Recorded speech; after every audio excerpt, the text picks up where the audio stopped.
दिवाळीत येणारा पुढचा सण म्हणजे भाऊबीज. बहीण भावाच्या प्रेमाचा सण. प्राचीन काळी यमराज आपली बहीण यमुना जवळ या दिवशी गेले. यमुनाने त्यांचे आदरपूर्वक स्वागत केले, आरती केली आणि त्यांना स्वादिष्ट जेवण दिले. त्याने तिला आयुष्यभर सुख समृद्धीचा वर दिला आणि म्हणाला, या दिवशी जी बहीण आपल्या भावाला ओवाळते, तिच्या भावाचे रक्षण मी स्वतः करीन. तेव्हापासून हा दिवस भाऊबीज म्हणून साजरा केला जातो.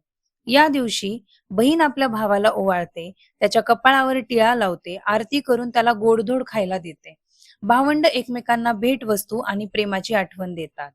भाऊबीज म्हणजे फक्त ओवाळणी नव्हे, तर भावंडाच्या नात्यातील संरक्षण, विश्वास आणि आपुलकीचा दिवस. आई वडिलांनंतर जर कुणी आपल्यासाठी निर्धास्त उभं राहतं, तर ती आपली बहीण आणि भाऊच असतात. दिवाळी म्हणजे आपल्या संस्कृतीचा प्रकाशमय प्रवास. आपल्या सर्वांना दिवाळीच्या खूप खूप शुभेच्छा.